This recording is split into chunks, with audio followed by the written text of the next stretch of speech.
Assalamualaikum warahmatullahi wabarakatuh.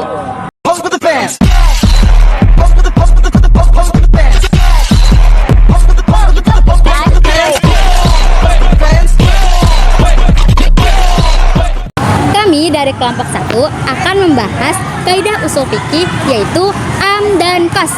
Selamat menyaksikan. Oke, di sini ada tujuan pembelajaran.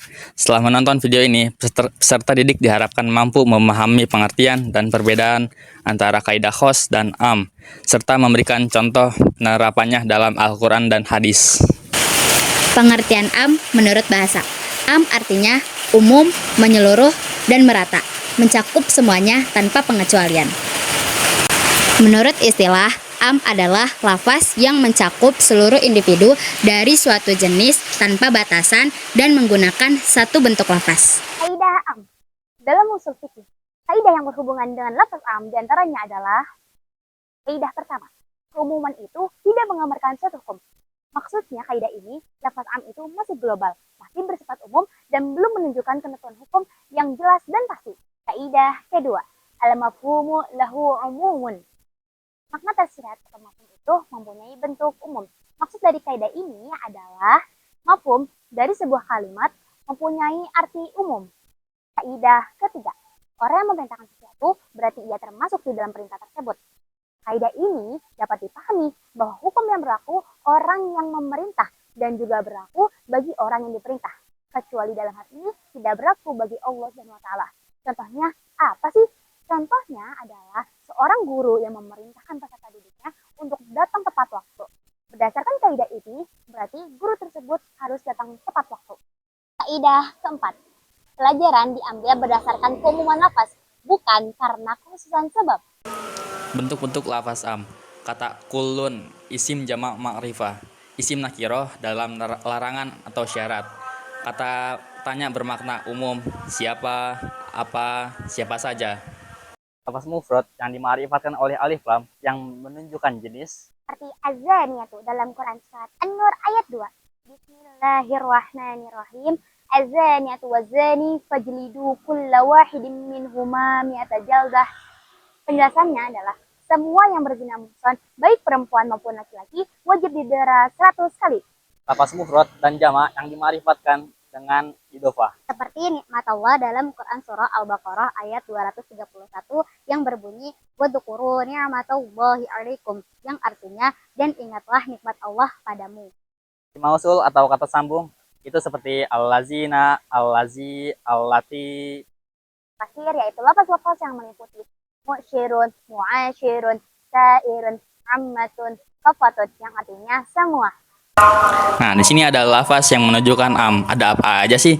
Ada kullun, ada jami'un, annas, al-mu'minun. Selanjutnya ada macam-macam am. Yang pertama, am murni.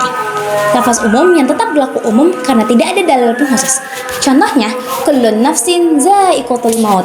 Setiap jiwa pasti merasakan mati. Yang kedua ada am yang dikhususkan. Lafaz yang secara teks bersifat umum, tetapi sebagian maknanya dibatasi oleh dalil lain. Contoh kasus penerapan kaidah am dalam syariat yaitu terdapat dalam Quran surah Al-Baqarah ayat 279 yang berbunyi Bismillahirrahmanirrahim wala tazlimuna wala tuzlamun, yang artinya dan janganlah kalian menzalimi dan jangan pula kalian dizalimi. Ayat ini turun dalam konteks pelarangan riba, namun lafaznya bersifat umum karena mencakup seluruh bentuk kezaliman. Lafaz ini termasuk ke dalam bentuk am karena tidak ada batasan objek, tidak ada batasan subjek, dan tidak ada batasan kepada tempat maupun waktu. Dalam usul fikih ini disebut al-am al-mutlaq, yaitu lafaz umum yang tidak ada pengikat. Lafaz ini juga mencakup seluruh umat manusia, baik itu dia pemerintah, rakyat, pedagang, orang kaya, orang miskin, muslim maupun juga non-muslim, dan tidak ada pihak yang dikecualikan. Lalu, lafaz ini juga mencakup seluruh bentuk kezaliman seperti riba, korupsi, dan juga pencurian, dan semua bentuk kezaliman yang melampaui batas. Pengertian khas. Khas menurut bahasa berarti khusus, tertentu, terbatas, tidak mencakup semuanya. Menurut istilah, khas adalah lafaz yang menunjukkan makna terbatas pada individu tertentu, tidak mencakup seluruh jenisnya. Analisis bentuk lafaz khas. Dalam Al-Quran, kita sering menemukan lafaz-lafaz yang menunjukkan makna umum atau am dan khas yang dapat diklasifikasikan menjadi 4 macam. Yang pertama, yaitu lafaz khas berbentuk mutlak, yaitu lafaz khas yang tidak ditentukan dengan sesuatu. Contohnya, hukuman bagi pelaku zina bukan, yaitu 100 kali berat. Maka, sanksi hukuman tersebut tidak boleh kurang atau lebih dari 100 kali berat. Yang kedua, yaitu lafaz khas berbentuk khas atau muqayyad yang ditentukan dengan sesuatu. Contohnya, keharaman darah di dalam Quran Surah Al-Ma'idah ayat 3 ditentukan oleh lafaz am, darah yang mengalir atau yang membeku semua darah hukumnya haram. Namun, dalam Quran Surah Al-An'am ayat 145 ditentukan lafaz muqayyad, darah yang haram itu hanya darah yang mengalir saja. Dalam contoh ini, topik dan sebab pembicaraannya sama, maka hukumnya wajib sama. Yang ketiga, yaitu lafaz khas berbentuk amar atau perintah. Maksudnya, apabila lafaz khas berbentuk perintah atau yang mengandung arti perintah, hukumnya wajib. Contoh, pada firman Allah Subhanahu wa taala berikut ini. Hukum pencurian terdapat dalam surah Al-Maidah ayat 38 yang bunyinya Bismillahirrahmanirrahim. Wassariqu wassariqatu faqta'u aydiyahuma. Maksudnya, lafaz khas yang berbentuk amar atau perintah yaitu faqta'u mengandung makna potong tangan, hukumnya wajib pada kasus pencurian apabila memenuhi satu nisab barang yang dicuri. Yang keempat, yaitu lafaz khas berbentuk nahi atau larangan. Maksudnya adalah jika lafaz khas itu mengandung arti nahi, hukum yang terkandung di dalamnya adalah haram. Contohnya, seperti larangan menikahi wanita musyrik sebelum mereka beriman dalam Quran Surah Al-Baqarah ayat 200. Apa aja sih lafaz-lafaz yang menunjukkan khas? Yang pertama itu ada hadza, yang kedua dzalika, yang ketiga zaidun, yang keempat ba'dul mu'minin. Macam-macam host. Yang pertama, host murni sejak awal lafaznya sudah terbatas. Contohnya, ya ayyuhan nabiyyu. Yang kedua, host karena pengkhususan am. Lafaz yang awalnya umum lalu menjadi khusus karena dalil pengkhusus.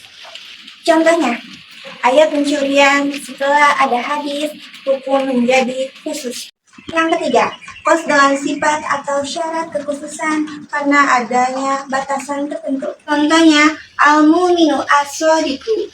Contoh kasus penerapan kaidah khas dalam syariat. Perempuan yang haram untuk dinikahi sebagaimana dalam Quran surat An-Nisa ayat 23. Bismillahirrahmanirrahim. Hurrimat 'alaikum ummahatukum wa banatukum wa akhwatukum. Ayat ini bersifat khusus karena secara langsung Allah SWT menyebutkan perempuan-perempuan tertentu yang haram untuk dinikahi. Adapun perempuan-perempuan yang haram untuk dinikahi antara lain ibu kandung, anak perempuan, saudara perempuan, bibi dari pihak ayah, bibi dari pihak ibu, ibu susuan, saudara persusuan, ponakan perempuan, ibu mertua, menantu perempuan, anak tiri dengan syarat tertentu, istri ayah, dan mengumpulkan dua saudara perempuan dalam satu pernikahan. Mengapa sih termasuk khas? Karena ayat tersebut tidak mencakup untuk semua perempuan, hanya berlaku bagi perempuan-perempuan tertentu yang disebutkan secara jelas dan rinci. Macam-macam taksis atau pengkhususan dalam unsur fikih dibagi menjadi dua, taksis muttasil dan taksis munfasil. Taksis munfasil atau terpisah. Taksis munfasil yaitu taksis yang dapat berdiri sendiri. Taksis mutasil atau bersambung. Taksis mutasil adalah taksis yang tidak dapat berdiri sendiri, tapi pengertiannya disambung. Dari potongan ayat awal disambung oleh potongan ayat berikutnya dalam satu ayat. Salah satunya yaitu sholat Jumat. Sebagaimana firman Allah dalam Quran surat Al-Jumu'ah ayat 9. Bismillahirrahmanirrahim.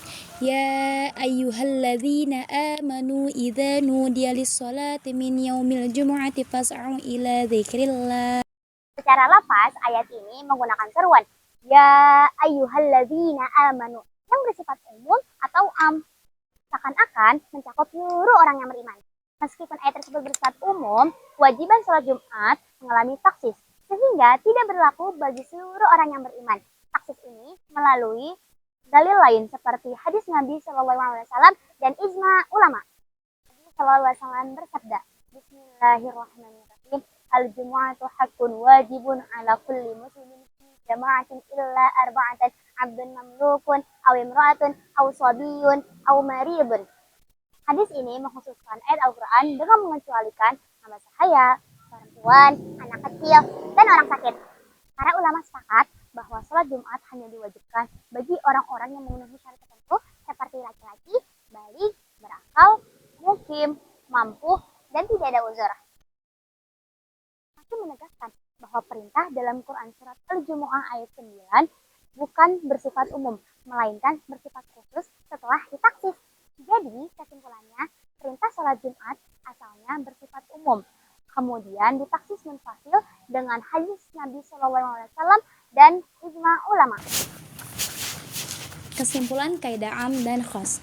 Kaidah am dan khos pada dasarnya menjelaskan perbedaan antara lafaz yang bersifat umum dan yang bersifat khusus dalam penentuan hukum syariat.